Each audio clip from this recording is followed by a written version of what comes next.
اللہ اکبر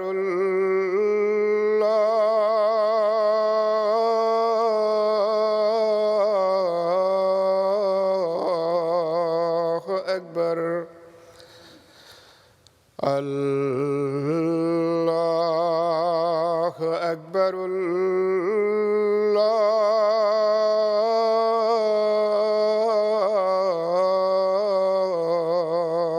اکبر أشهد أن لا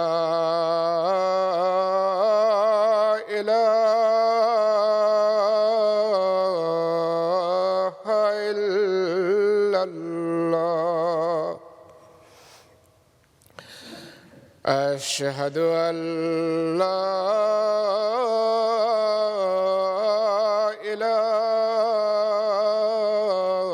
إله إلا الله أشهد أن محمدًا رسول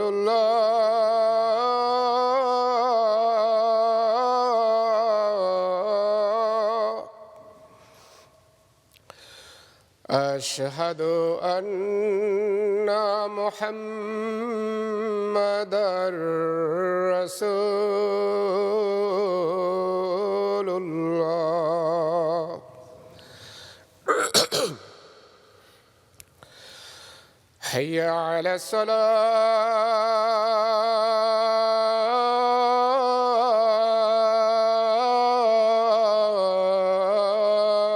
الصلاة حي على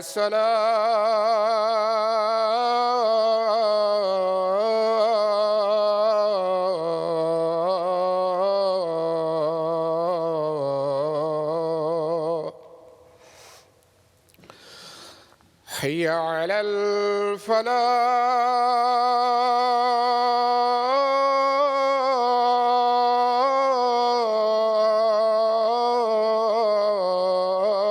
الفلاح حي على الفلاح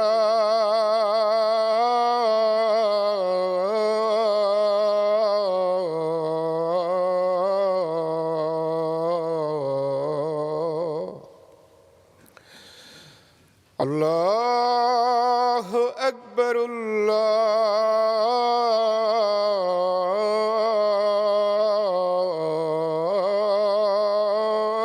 الله أكبر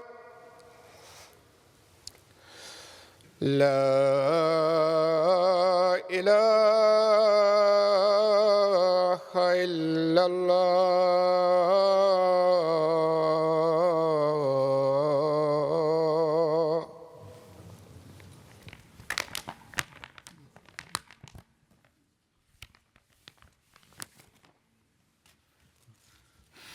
السلام علیکم ورحمۃ اللہ اشہد ان لا الہ الا اللہ وحدہ لا شریک لہ واشہد ان محمدا عبدہ ورسولہ اما بعد فاعوذ باللہ من الشیطان الرجیم بسم اللہ الرحمن الرحیم الحمد للہ رب العالمین الرحمن الرحیم مالک یوم الدین إياك نعبد وإياك نستعين اهدنا الصراط المستقيم صراط الذين أنعمت عليهم غير المغضوب عليهم ولا الضالين.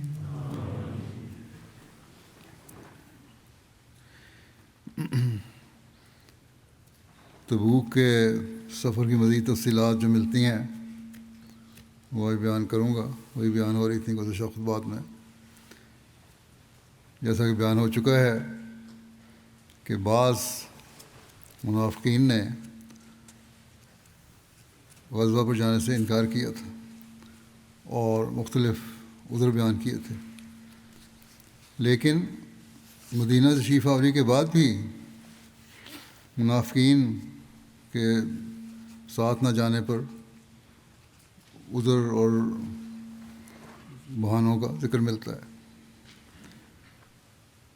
بلکہ قرآن شریف میں بھی اس کا ذکر ہے.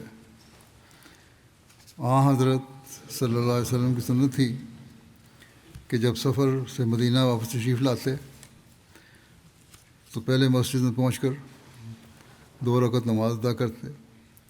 چنانچہ آپ تبوک سے واپس تشریف لائے تو مدینہ میں چاشت کے وقت داخل ہوئے اور پہلے مسجد میں 2 رکعت نماز ادا کی. آپ جب بھی سفر سے واپس آتے تو اسی طرح کیا کرتے تھے جیسے بتایا میں نے. نوافل سے فارغ ہو کر آپ صلی اللہ علیہ وسلم مسجد میں ہی تشریف فرما ہو گئے اور لوگ آپ صلی اللہ علیہ وسلم کی ملاقات اور زیارت کے لیے حاضر ہونے لگے. اسی طرح وہ لوگ جو اپنی کمزوری ایمان اور نفاق کی وجہ سے ساتھ نہیں گئے تھے وہ بھی آنے لگے. خاص طور پر منافقین جن کی امیدیں تو خاک میں مل چکی تھیں، وہ اب مزید شرمندگی اور ندامت سے بچنے کے لیے قسمیں کھانے لگے اور مختلف بہانے اور عذر پیش کرنے لگے. سیرت نگار لکھتے ہیں کہ یہ لوگ تقریباً 80 تھے، لیکن بعض روایات کے مطابق اس سے بھی زیادہ لوگ تھے. رسول اللہ صلی اللہ علیہ وسلم نے ان سے ان کے ظاہری عذر مان لیے اور ان سے بیعت لی اور ان کے لیے مغفرت کی دعا کی اور ان کا اندرونہ اللہ کے سپرد کیا. لیکن ان منافقین کا یہ جرم ناقابل معافی تھا، اس لیے اللہ تعالیٰ نے ان کے بارے میں نبی اکرم صلی اللہ علیہ وسلم کو بذریعہ وحی فرما دیا تھا کہ یہ ایسے ناپاک لوگ ہیں کہ خدا ان سے اب راضی نہیں ہوگا. چنانچہ ان لوگوں کی نسبت سورۃ توبہ میں اللہ تعالیٰ فرماتا ہے یا تذرون الیکم اذا رجعتم الیہم قل لا تعتذروا لن نؤمن لکم قد نبأنا اللہ من اخبارکم وسیر اللہ عملکم ورسولہ ثم تردون الی عالم الغیب والشہادۃ فینبئکم بما کنتم تعملون. سیحلفون باللہ لکم اذا انقلبتم الیہم لتعرضوا عنہم فاعرضوا عنہم انہم رجس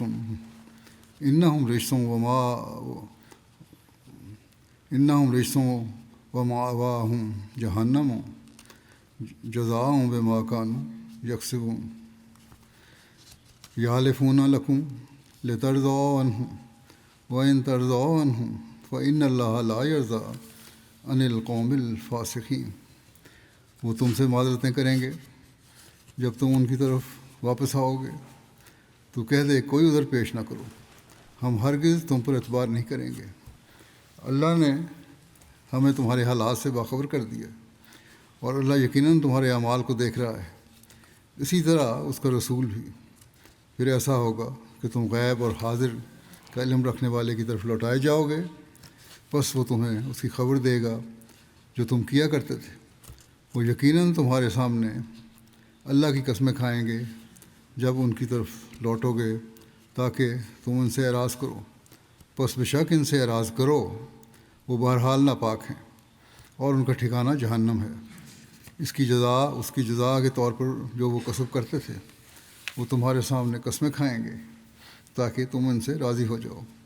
بس اگر تم ان سے راضی بھی ہو جاؤ تو اللہ بد کردار لوگوں سے ہرگز راضی نہیں ہوتا۔ جنگ تبوک میں پیچھے رہ جانے والوں پر اللہ تعالیٰ نے اپنی سخت ناراضگی کا اظہار فرمایا، جیسا کہ ظاہر ہے ان لوگوں کو فاسق قرار دیا۔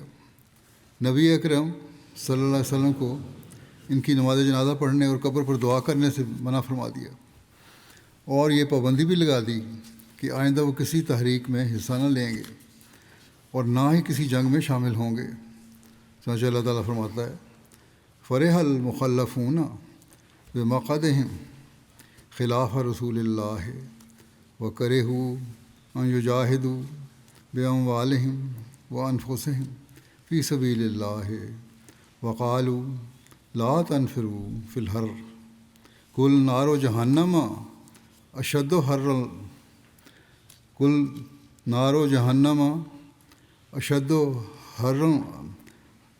حرا لو کانوا یفقہون فلیضحکوا قلیلا ولیبکوا کثیرا جزاء بما كانوا یکسبون فإن رجعك الله إلى طائفة منهم فاستأذنوك للخروج فقل لن تخرجوا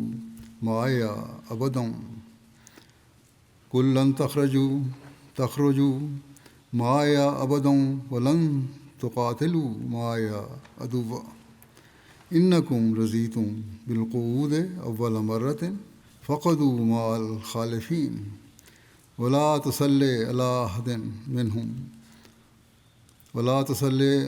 منهم مات أبدا ولا تقم على قبره إنهم كفروا بالله ورسوله وماتوا وهم فاسقون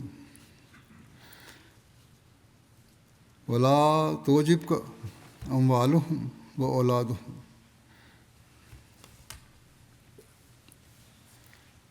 إنما يريد الله أن يعذبهم بها في الدنيا وتزهق أنفسهم وهم كافرون۔ پیچھے چھوڑ دیے جانے والے رسول اللہ کے برخلاف اپنے بیٹھ رہنے پر خوش ہو رہے ہیں، اور انہوں نے اپنا پسند کیا کہ اللہ کی راہ میں اپنے اموال اور اپنی جانوں کے ساتھ جہاد کریں، اور وہ کہتے تھے کہ سخت گرمی میں سفر پر نہ نکلو۔ تو کہہ دے کہ جہنم کی آگ جلن کے لحاظ سے زیادہ سخت ہے، کاش وہ سمجھ سکتے۔ بس چاہیے کہ وہ تھوڑا ہنسیں اور زیادہ روئیں اس کی جزا کے طور پر جو وہ کسب کیا کرتے تھے۔ بس اگر اللہ تجھے ان میں سے کسی گروہ کی طرف دوبارہ لے جائے اور وہ تجھ سے ساتھ نکلنے کی اجازت مانگیں تو انہیں کہہ دے کہ ہرگز تم آئندہ کبھی میرے ساتھ جہاد کے لیے نہیں نکلو گے، اور ہرگز کبھی میرے ساتھ ہو کر دشمن سے لڑائی نہیں کرو گے۔ تم یقیناً پہلی مرتبہ گھر بیٹھ رہنے پر راضی ہو گئے تھے، بس اب پیچھے رہنے والوں کے ساتھ ہی بیٹھے رہو، اور تو ان میں سے کسی مرنے والے پر کبھی جنازے کی نماز نہ پڑھ اور کبھی ان کی قبر پر دعا کے لیے کھڑا نہ ہو۔ یقیناً انہوں نے اللہ اور اس کے رسول کا انکار کر دیا ہے، اور وہ اس حالت میں مرے کہ وہ بد کردار تھے، اور ان کے اموال اور ان کی اولادیں تیرے لیے کوئی کوشش پیدا نہ کریں۔ اللہ محض یہ چاہتا ہے کہ انہی کے ذریعے سے انہیں اس دنیا میں ہی عذاب دے اور ان کی جانیں اس حال میں نکلیں کہ وہ کافر ہوں۔ یہ بھی سورہ توبہ کی آیات ہیں۔ جنگ تبوک سے پیچھے رہ جانے والے 4 طرح کے لوگ تھے۔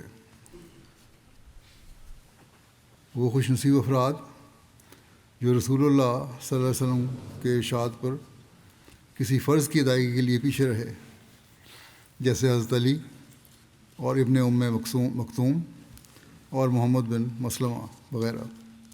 یہ نمبر 1 قسم ہے۔ دوسری طرح کے وہ لوگ ہیں جو معذور اور بیمار تھے، کمزور تھے، یا بہت ہی نادار اور غریب تھے اور سواری وغیرہ کی استطاعت نہ رکھتے تھے۔ ان کے بارے میں اللہ تعالیٰ نے فرما دیا کہ یہ حقیقی عذر رکھتے ہیں، اس کے لیے اللہ نے ان کو معاف کر رکھا ہے۔ بلکہ جیسا کہ پہلے بیان ہو چکا ہے کہ آن حضرت صلی اللہ علیہ وسلم نے ان کے بارے میں فرمایا کہ وہ ہر جگہ ہمارے ساتھ ساتھ ہی تھے، یعنی اللہ نے ان کو ہمارے اجر و ثواب میں بھی شامل فرمایا تھا۔ تیسرے منافق جن کے کردار کی سخت مذمت کی گئی اور قرآن کریم میں ہمیشہ ہمیشہ کے لیے ان سے ناراضگی اور سخت سزا اور وعید کا حکم نازل ہوا۔ چوتھے وہ لوگ تھے جو محض سستی کی وجہ سے شامل نہ ہوئے تھے اور پیچھے رہ گئے تھے۔ ان میں 3 اصحاب خاص طور پر قابل ذکر ہیں، اور وہ ہیں حضرت کعب بن مالک، حضرت مرارہ بن ربیع اور حضرت ہلال بن امیہ۔ ان 3 صحابہ کے بارے میں قرآن کریم میں یہ آیت نازل ہوئی کہ وَعَلَى الثَّلَاثَةِ الَّذِينَ خُلِّفُوا حَتَّىٰ إِذَا ضَاقَتْ عَلَيْهِمُ الْأَرْضُ بِمَا رَحُبَتْ وَضَاقَتْ عَلَيْهِمْ أَنفُسُهُمْ وَظَنُّوا أَن لَّا مَلْجَأَ مِنَ اللَّهِ إِلَّا إِلَيْهِ ثُمَّ تَابَ عَلَيْهِمْ لِيَتُوبُوا إِنَّ اللَّهَ هُوَ التَّوَّابُ الرَّحِيمُ۔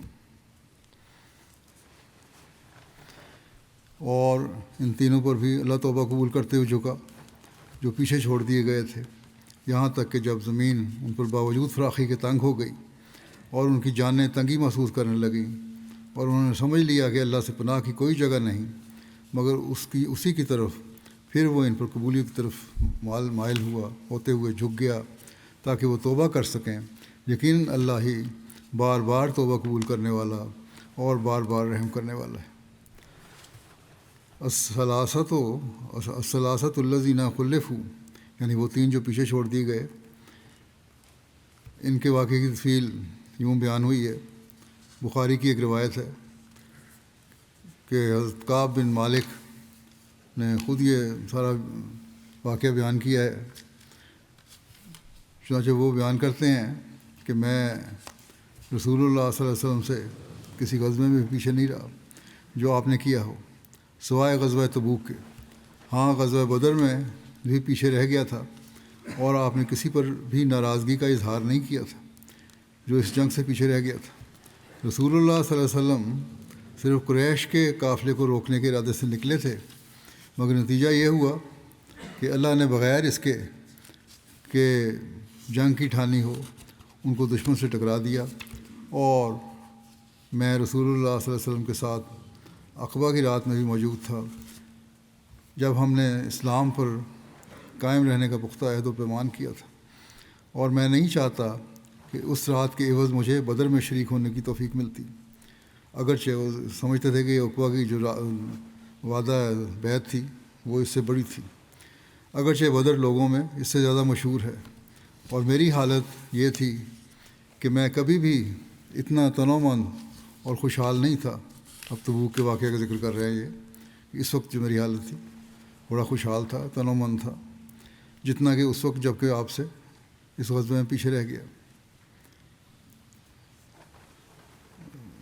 اس وقت جب کہ میں آپ سے اس غزوے میں پیچھے رہ گیا۔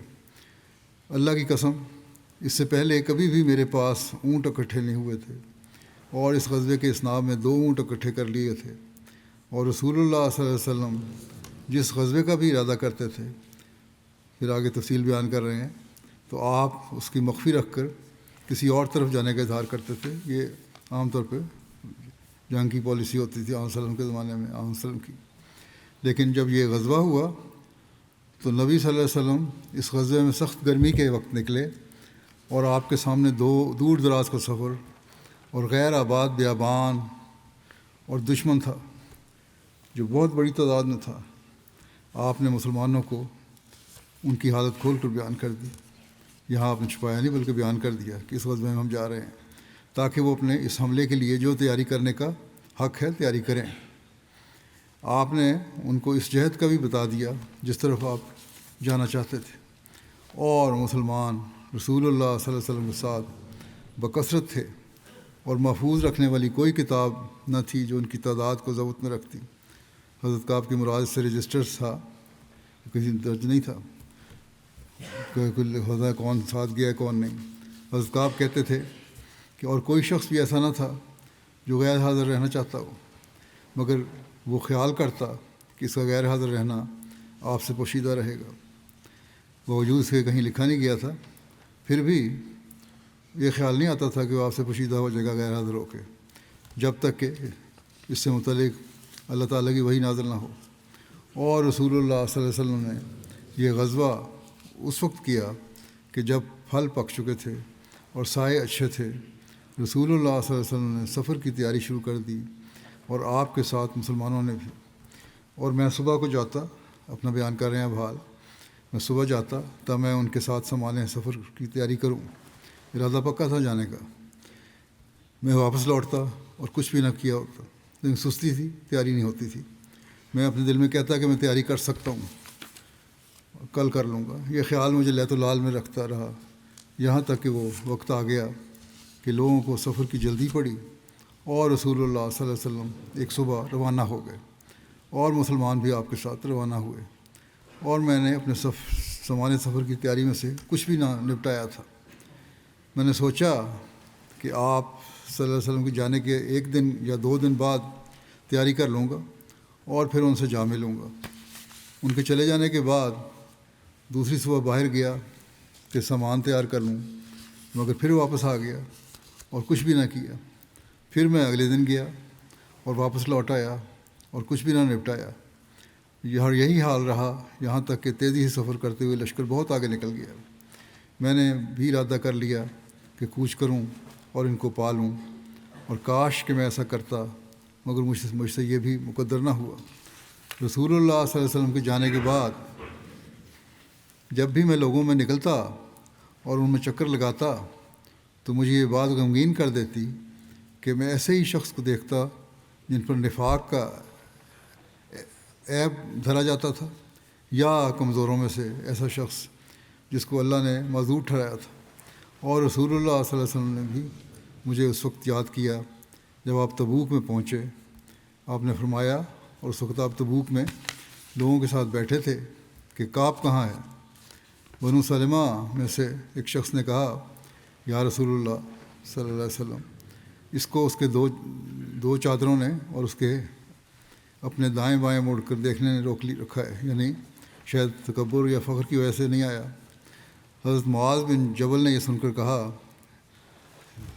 اس صحابی کی اس بات کو کہ کیا ہی بری بات ہے تم نے کہی ہے کعب کے متعلق؟ اللہ کی قسم یا رسول اللہ صلی اللہ علیہ وسلم، اس کے متعلق ہمیں اچھا ہی تجربہ ہے۔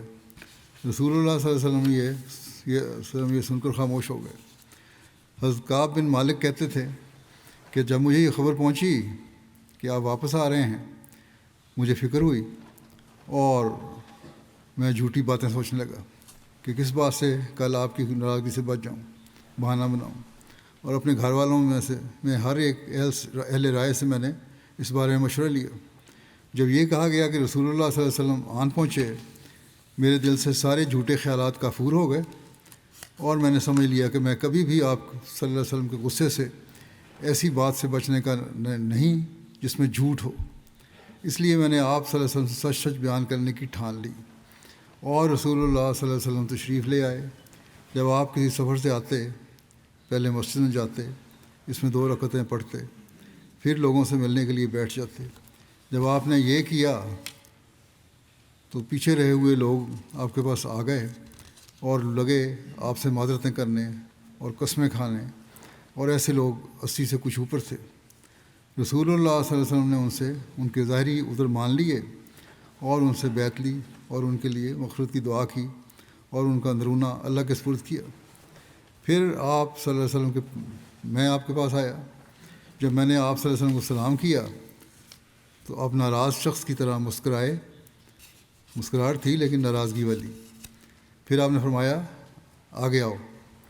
میں چل کر آیا اور آپ کے سامنے بیٹھ گیا۔ آپ نے مجھے پوچھا کس بات نے تمہیں پیچھے رکھا ہے؟ کیا تم نے سواری نہیں خریدی تھی؟ میں نے کہا جی ہاں، اللہ کی قسم میں ایسا ہوں کہ اگر آپ کے سوا دنیا کے لوگوں میں سے کسی اور کے پاس بیٹھا ہوتا تو میں سمجھتا ہوں کہ میں ضرور ہی اس کی ناراضگی سے عذر کر کے بچ جاتا۔ مجھے خوش بیانی دی گئی ہے، مگر اللہ کی قسم میں خوب سمجھ چکا ہوں اگر میں نے آج آپ سے کوئی ایسی جھوٹی بات بیان کی جس سے آپ مجھ پر ناراضی ہو جائیں تو اللہ ان قریب مجھ پر آپ کو ناراض کر دے گا، اور اگر آپ سے سچی بات بیان کروں گا جس کی وجہ سے آپ مجھ پر ناراض ہوں تو میں اس میں اللہ کے عفو کی امید رکھتا ہوں۔ کہنے لگے کہ نہیں، اللہ کی قسم میرے لیے کوئی عذر نہیں تھا، اللہ کی قسم میں کبھی بھی ایسا تنومند اور آسودہ حال نہیں ہوا جتنا کہ اس وقت تھا جب آپ صلی اللہ علیہ وسلم سے پیچھے رہ گیا تھا۔ رسول اللہ صلی اللہ علیہ وسلم نے یہ سن کر فرمایا اس نے تو سچ بیان کر دیا ہے، اٹھو جاؤ یہاں تک کہ اللہ تمہارے متعلق کوئی فیصلہ کرے۔ آپ نے کہا سچ تو بول دیا تم نے، لیکن اب یہاں سے جاؤ، اب اللہ تمہارے متعلق فیصلہ کرے گا کہ تمہارے سے کیا سلوک کرنا ہے۔ میں اٹھ کر چلا گیا اور بنو سلمہ میں سے بعض لوگ بھی اٹھ کر میرے پیچھے ہو لیے۔ انہوں نے مجھ سے کہا کہ اللہ کی قسم ہمیں علم نہیں کہ تم نے اس سے پہلے کوئی قصور کیا ہو، اور تم یہ بھی نہ کر سکے کہ رسول اللہ صلی اللہ علیہ وسلم کے پاس کوئی بہانہ ہی بناتے، جب کہ ان پیچھے رہنے والوں نے آپ کے سامنے بنائے ہیں۔ رسول اللہ صلی اللہ علیہ وسلم کا تمہارے لیے مغفرت کی دعا کر دینا ہی تمہارے اس گناہ کو بخشانے کے لیے کافی تھا۔ اللہ کی قسم یہ لوگ مجھے ملامت ہی کرتے رہے، یہاں تک کہ میں نے بھی ارادہ کر لیا، کہتے ہیں میری نیت بدل گئی پھر کہ لوٹ جاؤں اور اپنے آپ کو جھٹلا دوں کہ پہلے جو میں نے بات کی تھی غلط کی تھی، بہانہ بنا لوں کوئی آنسروں کے سامنے۔ پھر میں نے ان سے پوچھا، ان ساتھیوں سے جو مجھے کہہ رہے تھے کہ جاؤ معافی مانگو کہ اور ادھر پیش کر دو، کہ میں نے پھر ان سے پوچھا کہ کیا کوئی میرے ساتھ اور بھی ہے جس نے آپ سے اس قسم کا اقرار کیا ہو، سچی بات بیان کی ہو؟ انہوں نے کہا ہاں 2 اور شخص ہیں، انہوں نے وہی کہا ہے جو تم نے کہا ہے، اور ان کو بھی وہی جواب ملا ہے جو تمہیں دیا گیا ہے۔ میں نے کہا وہ کون ہیں؟ کہنے لگا مرارہ بن ربیع عمری اور ہلال بن امیہ واقفی۔ انہوں نے مجھ سے ایسے 2 نیک آدمیوں کا ذکر کیا جو بدر میں شریک ہو چکے تھے۔ ان دونوں میں میرے لیے نمونہ تھا۔ جب لوگوں نے ان دونوں کا مجھ سے ذکر کیا تو میں چلا گیا، اور رسول اللہ صلی اللہ علیہ وسلم نے مسلمانوں کو ہم سے بات چیت کرنے سے منع کر دیا۔ یعنی پھر میں نے واپس نہیں گیا بہانہ بنانے کے لیے، بلکہ میں چلا گیا گھر۔ وسلم نے لوگوں سے مقاطع کروا دیا ہمارا، یعنی ان میں سے جو ان لوگوں میں سے تھے جو آپ سے پیچھے رہ گئے تھے، لوگ کترانے لگے گویا کہ ہم سے بالکل ناآشنا ہے، یہاں تک کہ یہ زمین بھی مجھے اوپری نظر آنے لگی، وہ نہ تھی جس کو میں جانتا تھا۔ ہم اس حالت میں 50 راتیں رہے۔ میرے جو ساتھی تھے وہ تو غمزدہ ہو کر گھروں میں رہ گئے اور اپنے گھروں میں بیٹھ کر رونے لگے، اور میں ان لوگوں میں سے زیادہ جوان تھا اور ان لوگوں سے مصیبت کو زیادہ برداشت کرنے والا تھا۔ میں باہر نکلتا اور مسلمانوں کے ساتھ نمازوں میں شریک ہوتا اور بازاروں میں پھرتا، مگر مجھ سے کوئی بات نہ کرتا، اور رسول اللہ صلی اللہ علیہ وسلم کے پاس بھی جاتا، آپ کو السلام علیکم کہتا، جب کہ آپ نماز کے بعد اپنی جگہ بیٹھے ہوتے۔ اپنے دل میں کہتا ہے کہ کیا آپ نے مجھے السلام کا جواب دینے میں اپنے ہونٹ ہلائے یا نہیں، کنکھیوں سے دیکھتے، اور آپ کے قریب ہو کر نماز پڑھتا اور نظر چرا کر آپ کو دیکھتا، اور جب میں نماز پڑھنے لگتا آپ میری طرف دیکھتے، اور جب میں آپ کی طرف توجہ کرتا تو آپ مجھ سے منہ پھیر لیتے، یہاں تک کہ لوگوں کی یہ درستی دیر تک رہنے سے مجھ پر 2 بھر ہو گئی۔ تو میں چلا گیا اور ابو قتادہ کے باغ کی دیوار پر چڑھ گیا، یہ میرے چچا کے بیٹے تھے، یعنی کہ اس کے باغ میں چلا گیا، اور مجھے تمام لوگوں سے زیادہ پیارے تھے۔ چھپ کے گیا بجائے ظاہری دروازے سے جانے کے۔ کہتے ہیں میں نے ان کو السلام علیکم کہا، اللہ کی قسم انہوں نے سلام کا جواب تک نہ دیا۔ میں نے کہا ابو قتادہ، میں تم سے اللہ کی قسم دے کر پوچھتا ہوں، کیا تم جانتے ہو کہ میں اللہ اور اس کے رسول سے محبت رکھتا ہوں؟ وہ خاموش رہے۔ پھر ان سے پوچھا اور ان کو قسم دی، مگر وہ خاموش رہے۔ پھر ان سے پوچھا اور ان کو قسم دی تو انہوں نے کہا اللہ اور اس کا رسول بہتر جانتے ہیں۔ یہ سن کر میری آنکھوں سے آنسو جاری ہو گئے۔ میں نے پیٹھ موڑ کر دیوار پھاندی اور وہاں سے چلا آیا۔ حضرت کعب کہتے ہیں کہ اس اثناء میں کہ میں مدینہ کے بازار میں چلا جا رہا تھا، کیا دیکھتا ہوں کہ اہل شام کے نبتیوں سے ایک نبتی جو مدینہ میں غلہ لے کر بیچنے کے لیے آئے تھے کہہ رہا تھا کہ کعب بن مالک کا کون بتائے گا؟ یہ سن کر لوگ اس کو اشارے سے بتانے لگے۔ جب وہ میرے پاس آیا تو اس نے غسان کے بادشاہ کی طرف سے ایک خط مجھے دیا۔ اس میں یہ مضمون تھا کہ اما بعد مجھے یہ خبر پہنچی ہے کہ تمہارے ساتھی نے تمہارے ساتھ سختی کا معاملہ کر کے تمہیں الگ تھلگ چھوڑ دیا ہے، اور تمہیں تو اللہ نے کسی ایسے گھر میں پیدا نہیں کیا تھا جہاں ذلت ہو اور تمہیں ضائع کر دیا جائے۔ تم ہم سے آ کر ملو، ہم تمہاری خاطر مدارت کریں گے۔ جب میں نے یہ خط پڑھا میں نے کہا یہ خط ایک اور آزمائش ہے، پہلے ایک آزمائش سے گزرا ہوں تو یہ خط لالچ کے طور پہ مجھے دیا گیا بادشاہ کی طرف سے، یہ اور آزمائش آ گئی۔ کہتے ہیں میں خط لے کر ایک تنور کی طرف گیا، آگ جل رہی تھی اس میں، اور اس میں اس خط کو پھینک دیا۔ جب 50 راتوں میں سے 40 راتیں گزریں، کیا دیکھتا ہوں کہ رسول اللہ صلی اللہ علیہ وسلم کو پیغام لانے والا میرے پاس آ رہا ہے۔ اس نے کہا رسول اللہ صلی اللہ علیہ وسلم تم سے فرماتے ہیں کہ اپنی بیوی سے الگ ہو جاؤ۔ میں نے پوچھا کیا میں اسے طلاق دے دوں یا کیا کروں؟ اس نے کہا اس سے الگ رہو اور اس کے قریب نہ جاؤ۔ آپ نے میرے دونوں ساتھیوں کو بھی ایسا ہی کہلا بھیجا۔ میں نے اپنی بیوی سے کہا اپنے گھر والوں کے پاس چلی جاؤ اور اس وقت تک انہی کے پاس رہنا کہ اللہ اس معاملے میں کوئی فیصلہ کرے۔ حضرت کعب کہتے تھے پھر ہلال بن امیہ کی بیوی، ان کو بھی یہی حکم تھا، تو ان کی بیوی رسول اللہ صلی اللہ علیہ وسلم کے پاس آئی، کہنے لگی یا رسول اللہ ہلال بن امیہ بہت بوڑھا ہے اور اس کا کوئی نوکر نہیں ہے، کیا آپ ناپسند فرمائیں گے اگر میں اس کی خدمت کروں، کھانا پکا دیا کروں، کپڑے دھو دیا کروں؟ آپ نے فرمایا نہیں، لیکن تمہارے قریب نہ آئے، وہ بس اتنی خدمت ہی کر سکتی ہو۔ کہنے لگی اللہ کی قسم اس کو تو کسی بات کی تحریک نہیں ہوتی، اللہ کی قسم وہ اس دن سے آج تک رو رہا ہے جب سے اس کے ساتھ یہ معاملہ ہوا ہے۔ کہتے ہیں کہ میرے بعض رشتہ داروں نے مجھ سے کہا کہ اگر تم بھی رسول اللہ صلی اللہ علیہ وسلم سے اپنی بیوی کے پاس کے متعلق ایسی اجازت لے لو کہ وہ تمہاری خدمت کر دیا کرے جیسا کہ آپ نے ہلال بن امیہ کی بیوی کو اس کی خدمت کرنے کی اجازت دی ہے۔ میں نے کہا اللہ کی قسم میں تو رسول اللہ صلی اللہ علیہ وسلم سے کبھی اس بارے میں اجازت نہ لوں گا، اور مجھے کیا معلوم رسول اللہ صلی اللہ علیہ وسلم مجھ سے مجھے اس بارے میں کیا جواب دیں، اور میں جوان آدمی ہوں، وہ بوڑھے تھے میں تو جوان ہوں۔ اس کے بعد میں 10 راتیں اور ٹھہرا رہا، یہاں تک کہ ہمارے لیے 50 راتیں اس وقت سے پوری ہوئیں کہ جب رسول اللہ صلی اللہ علیہ وسلم نے ہمارے ساتھ بات چیت کرنے سے منع کیا تھا۔ جب مکالمے کو 50 دن گزر گئے۔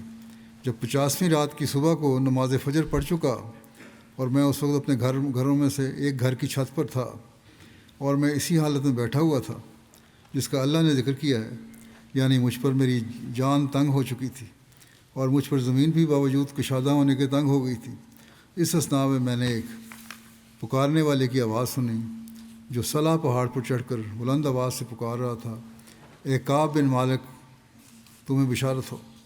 میں یہ سن کر سجدے میں گر پڑا اور سمجھ گیا کہ مصیبت دور ہو گئی، اور رسول اللہ صلی اللہ علیہ وسلم نے جب آپ فجر کی نماز پڑھ چکے اعلان فرمایا کہ اللہ نے مہربانی کر کے ہماری غلطی کو معاف کر دیا ہے۔ یہ سن کر سب لوگ ہمیں خوشخبری دینے لگے، اور میرے دونوں ساتھیوں کی طرف بھی خوشخبری دینے والے گئے، اور ایک شخص میرے پاس گھوڑا بھگاتے ہوئے آیا، اور اسلم قبیلہ کا ایک شخص دوڑا آیا اور پہاڑ پر چڑھ گیا، اور اس کی آواز گھوڑے سے زیادہ جلدی پہنچنے والی تھی۔ یعنی وہ ایک تو گھوڑے پر آیا تھا، انہوں نے کہا اس نے یہ طریقہ اختیار کیا کہ پہاڑی پر چڑھ کے اونچی آواز میں اعلان کر دیا۔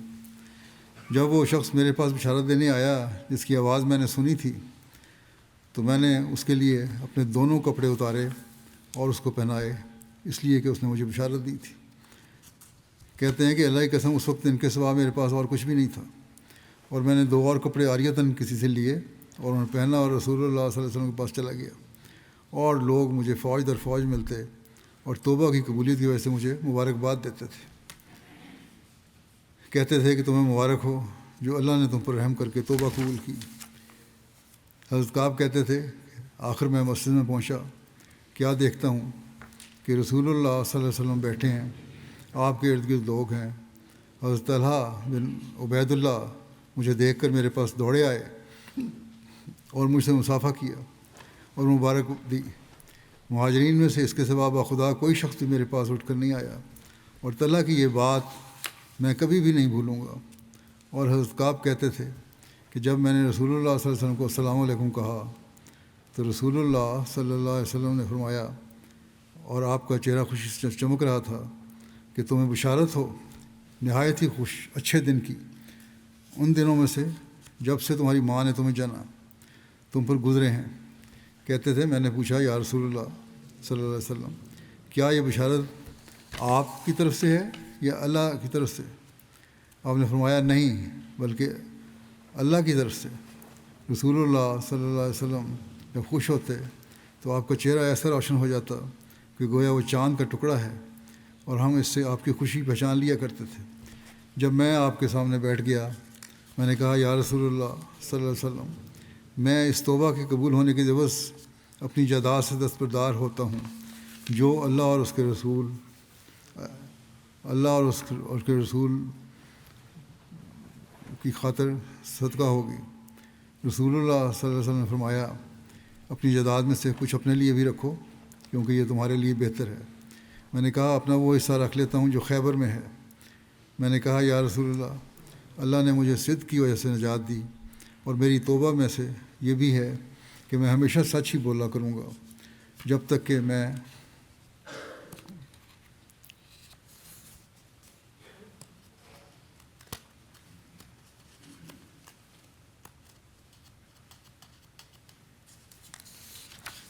میں زندہ رہوں گا، کیونکہ اللہ کی قسم میں مسلمانوں میں سے کسی کو نہیں جانتا کہ اللہ نے اس کو سچی بات کہنے کی وجہ سے اس خوبی کے ساتھ آزمایا ہو جس خوبی سے میری آزمائش کی ہے۔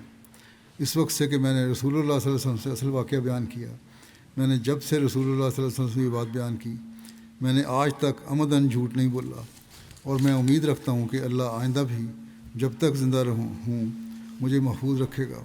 اور اللہ نے اپنے رسول صلی اللہ علیہ وسلم پر یہ وحی نازل کی، اور اللہ نبی پر اور مہاجرین اور انصار پر توبہ قبول کرتے ہوئے جھکا جنہوں نے تنگی کے وقت اس کی پیروی کی تھی۔ بعد اس کے کہ قریب تھا کہ ان میں سے ہر ایک فریق کے دل ٹیڑھے ہو جاتے، پھر بھی اس نے ان کی توبہ قبول کی۔ یقیناً وہ ان کے دلوں ان کے لیے بہت مہربان اور بار بار رحم کرنے والا ہے۔ کہتے ہیں اللہ کی قسم اس کے بعد کہ اللہ نے مجھے اسلام کی ہدایت دی، کبھی بھی اس نے کوئی انعام میرے نزدیک اس سے بڑھ کر نہیں کیا۔ میں نے رسول اللہ صلی اللہ علیہ وسلم سے سچ بیان کر دیا۔ شکر ہے کہ میں نے آپ سے جھوٹ نہیں بولا، ورنہ میں ہلاک ہو جاتا، جیسا کہ وہ لوگ ہلاک ہو گئے جنہوں نے جھوٹ بولا تھا۔ اور حضرت کعب کہتے تھے اور ہم تینوں کا فیصلہ ان لوگوں کے فیصلے سے مؤخر رکھا گیا جن سے رسول اللہ صلی اللہ علیہ وسلم نے عذر قبول کیا تھا، جب انہوں نے آپ کے سامنے قسمیں کھائیں اور آپ نے ان سے بیعت لی اور ان کے لیے مغفرت کی دعا کی تھی، اور رسول اللہ صلی اللہ علیہ وسلم نے ہمارے فیصلے کو ملتوی کر دیا یہاں تک کہ اللہ نے اس کے متعلق فیصلہ فرمایا۔ سو وہ یہی بات ہے کہ اللہ نے فرمایا ہے، اسی طرح ان تینوں پر بھی اس نے فضل کیا جو کہ پیچھے چھوڑے گئے تھے، اور جو پیچھے رکھے جانے کا اللہ نے اس میں ذکر کیا ہے وہ غزوے سے ہمارا پیچھے رہنا نہیں، بلکہ اللہ کے فیصلے میں ہمیں ان لوگوں سے پیچھے رکھنا مراد ہے کہ جنہوں نے حضرت صلی اللہ علیہ وسلم کے پاس قسمیں کھائی تھیں اور آپ کے پاس معذرتیں کی تھیں، اور آپ نے ان کی معذرت قبول کر لی تھی، لیکن ہم نے سچ بولا تھا۔ اس وقت میں کیونکہ ابھی 3 مرحومین کا بھی ذکر کروں گا جن کا جنازہ پڑھانا ہے، اس لیے اس کا باقی حصہ جو مسلم عورت نے بیان فرمایا اپنے انداز میں وہ انشاءاللہ آئندہ بیان کر دوں گا۔ مرحومین کے جو ذکر میں پہلا ذکر ہے وہ حافظ محمد ابراہیم عابد صاحب ہیں، مربی سلسلہ تھے، جو گزشتہ دنوں 72 سال کی عمر میں وفات پا گئے۔ انا للہ و انا الیہ راجعون۔ چکوال کے ایک علاقے میں یہ پیدا ہوئے تھے۔ 1967 میں حضرت خلیفۃ المسیح ثالث رحمہ اللہ تعالیٰ کے ہاتھ پر بیعت کر کے جماعت میں داخل ہوئے۔ مرحوم پیدائشی نابینا تھے، گاؤں میں ہی قرآن کریم حفظ کیا۔ 1967 میں جامعہ احمدیہ میں داخل ہوئے اور 1977 میں جامعہ سے شاہد کی ڈگری کے ساتھ عربی فاضل کا امتحان بھی پاس کیا۔ بطور مربی سلسلہ آپ کو اصلاح ارشاد مقامی میں اور پھر استاد مدرسۃ الحفظ میں خدمتی توفیق ملی، پھر فیصل آباد کے گاؤں میں بھی رہے، پھر انڈونیشیا 2 سال مبلغ کے طور پر خدمت کی توفیق ملی، اصلاح ارشاد مرکزیہ میں بھی رہے، پھر دارالضیافت میں ان کو مربی کے طور پر لگایا گیا، اور مجلس نابینا تھی جو بنائی اس کے 2000 میں اس کے سیکٹری بھی بنے۔ خلافت لائبریری میں خدمات انجام دینے کی توفیق ملی ان کو۔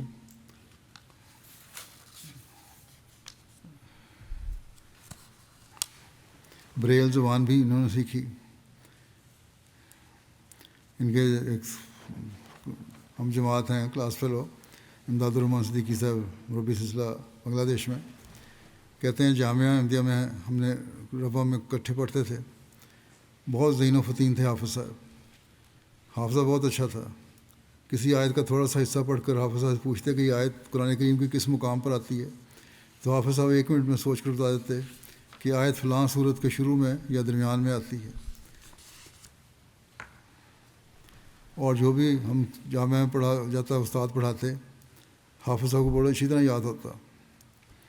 خلیفۃ المسیح ثالث رحمہ اللہ تعالیٰ کی خاص شفقت تھی ان پر تھی، اور اس کی وجہ سے ان کو داخلہ ملا تھا جامعہ میں۔ انہوں نے کوئی اسکول کی تعلیم حاصل نہیں کی تھی، لیکن پھر بھی جامعہ میں بڑا اچھی تعلیم حاصل کی۔ جب بھی کوئی مسئلہ درپیش ہوتا اس خلیفۃ المسیح ثالث کے پاس یہ فوراً پہنچ جاتے اور ان سے رہنمائی لیتے۔ اور خلیفۃ المسیح ثالث کی بھی حافظ صاحب پر بہت شفقتیں تھیں۔ اسی طرح حنیف محمود صاحب نے بھی ان کے بارے میں کافی کچھ لکھا ہے، کچھ بیان کرتا ہوں۔ کہتے ہیں کہ ایک مرتبہ کہ میں 7.5 سال بعد افریقہ سے واپس آیا تو میں نے ان کا ہاتھ پکڑ کر زور سے دبایا، مگر میں نے کچھ بولا نہیں۔ حافظ صاحب نے فوراً پہچان لیا اور میرا نام لے کے کہا کب آئے ہو؟ گویا 7.5 سال بعد بھی صرف میرے ہاتھ کے لمس سے مجھے پہچان لیا۔ یہ بھی ان کو بڑا مان تھا کہ حافظ صاحب کو کہ قرآن کریم سنانے میں کوئی غلطی نہیں کبھی کروں گا، اور یہ واقعہ درست بھی تھا۔ پھر حنیف صاحب یہ واقعہ لکھتے ہیں کہ یہاں آئے جلسے پہ مجھے ملے تو انہوں نے مجھے کہا کہ میں نے آپ کو دیکھ لیا ہے۔ اس میں میں نے ان سے کہا کہ دیکھا کس نے، آپ کی نظر تو ہے نہیں۔ انہوں نے کہا میں نے دل کی آنکھ سے جو دیکھا ہے وہ ظاہری آنکھ نہیں دیکھ سکتی۔ بڑا اخلاص اور وفا تھی ان میں، اور اسی طرح ان کو حضرت مسیح موعود علیہ السلام کی کتب کے حوالے بھی بہت یاد تھے، اس کے بارے میں بھی بعض لوگوں نے لکھا ہے۔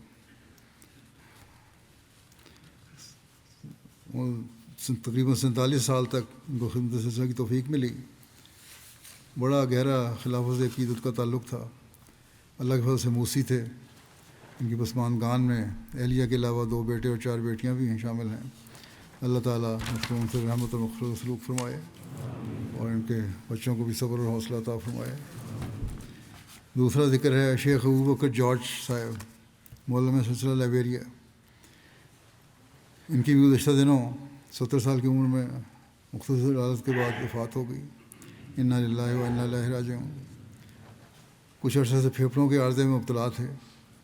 1980 میں سیرا لیون میں بیعت کر کے جماعت میں شامل ہوئے تھے۔ دنیاوی لحاظ سے بڑے آسودہ حال تھے۔ ریٹائرمنٹ کے بعد اللہ تعالیٰ نے آپ کے دل میں خدمت دین کا غیر معمولی جذبہ پیدا کیا۔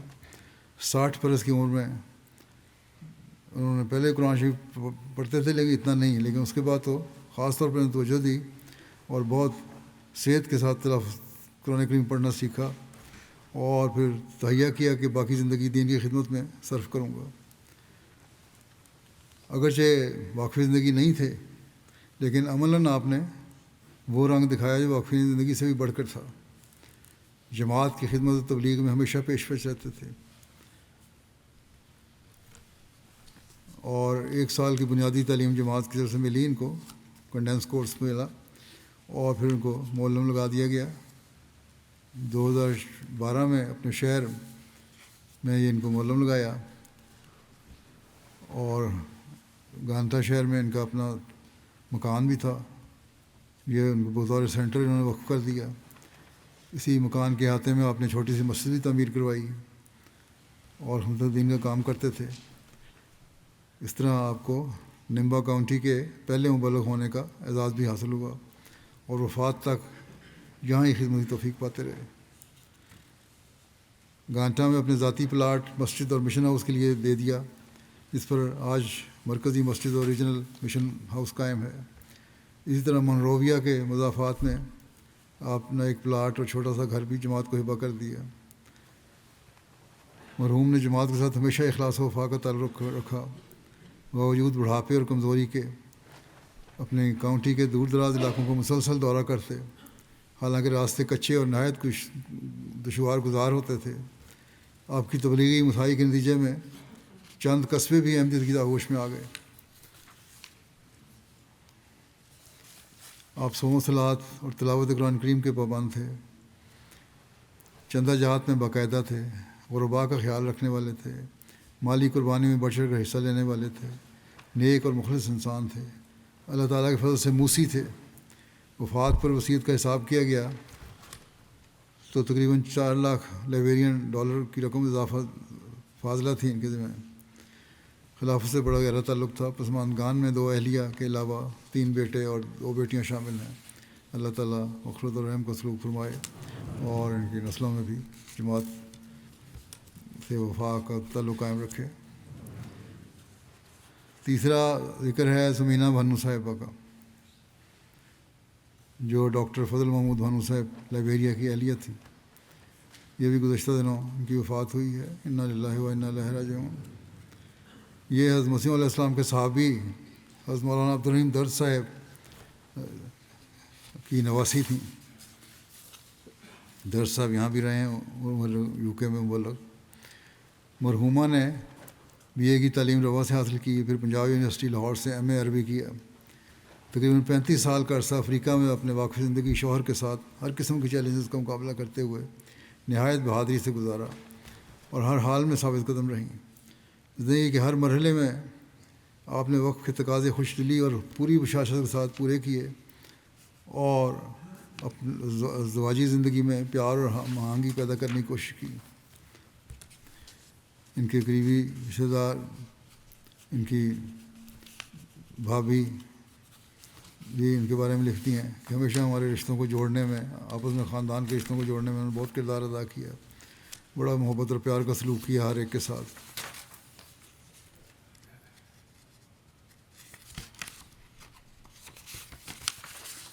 عبدالغنی جہانگیر صاحب انچارج فرینچ ڈیسک لکھتے ہیں، کیونکہ ان کے سمینہ صاحبہ کے خاوند فرانس سے تھے اور ان کا تعلق تھا جہانگیر صاحب سے، اس وجہ سے ان سے تعلق بھی تھا، ان کی والدہ سے تعلق تھا ان کا سمینہ صاحبہ کا۔ کہتے ہیں کہ میں نے ایک بار مرحومہ سے پوچھا کہ کیا ڈاکٹر صاحب کے ریٹائرمنٹ کے بعد آپ پاکستان واپس جانا پسند کریں گے یا ماریشس، کیونکہ سسرال تو ماریشس کا ہے؟ تو انہوں نے کہا نہیں، میں افریقی بن گئی ہوں، نہ پاکستان نہ ماریشس، مجھے افریقہ پسند ہے اور میں ہمیشہ کے لیے یہاں رہنا چاہتی ہوں۔ فرانسیسی بولنے والے ممالک میں رہنے کی وجہ سے مرحومہ کو فرانسیسی زبان پر عبور ہو گیا تھا۔ کہتے ہیں کہ ایک بار مرحومہ کی ساس صاحبہ نے مجھے بتایا کہ سمینہ میری سب سے پسندیدہ بہو ہے، اس لیے کہ وہ قناعت کرتی ہے اور کبھی شکوہ نہیں کیا، حالانکہ ڈاکٹر کچھ بہتر حالات میں بھی ہوتے ہیں، اس کے باوجود بعض جگہ ابتدا ہوتی ہے جب ڈاکٹروں کی، تو وہاں ان کی آمد بہت کم ہوتی ہے اور معمولی رقم میں گزارا کرنا پڑتا ہے، لیکن بڑے صبر سے، حوصلے سے انہوں نے خامد کا ساتھ دیا اور گزارا کیا۔ ان کے خامد نے بھی بڑی وفا سے وقت نبھایا۔ تو فاس نے جو واقعہ بیان کیا، کہتی ہیں کہ اسکول سے بیٹی آئی اور وہ بیٹی بھی ڈاکٹر بن چکی ہے اور وقف ہے اور اسپتال میں خدمت انجام دے رہی ہے، انیلا نام ہے ان کا۔ تو بہرحال جب اسکول سے آئی تو اسکول کا بیگ جو تھا وہ پھٹا ہوا تھا، تو بجائے اس کے کہ نیا بیگ خرید کے دے، مرحومہ نے اپنی بیٹی کو کہا کہ اس کو میں ٹھیک کر دیتی ہوں، اور خود اپنے ہاتھ سے سلائی کر کے اسے ٹھیک کیا۔ مرحومہ انتہائی سادہ، 5 وقتہ نمازوں کی پابند، مل نثار، بہت ہمدرد، شفیق، ہر ایک کا خیال رکھنے والی، دعا گو، صابرہ شاکرہ، مہمان نواز، نہایت با کردار اور عری پرور خاتون تھیں۔ شروع میں جو مربیان وہاں جاتے رہے بورکینا فاسو، انہوں نے مجھے لکھا کہ ہم جاتے تھے تو ہمارا بڑا خیال رکھتی تھیں، اور ہمارے جو اکیلے تھے ہم کھانا پینے کا بھی ہمیشہ خیال رکھتی۔ خلافت کے ساتھ عشقیت تک پیار تھا۔ مرحومہ اللہ کے فضل سے موسیہ تھیں۔ پسماندگان میں خاوند کے علاوہ ایک بیٹی شامل ہیں۔ ان کے بھائی ہیں ڈاکٹر محمود عطا صاحب فضل عمر اسپتال ربا میں، اور ایک بھائی مربی سلسلہ ہیں حامد مقصود عاطف صاحب۔ اللہ تعالیٰ مرحومہ سے مغفرت و رحم کا سلوک فرمائے، یاد بلند کرے۔ ان سب کے جیسا کہ میں نے کہا نماز کے بعد جنازہ غائب پڑھاؤں گا۔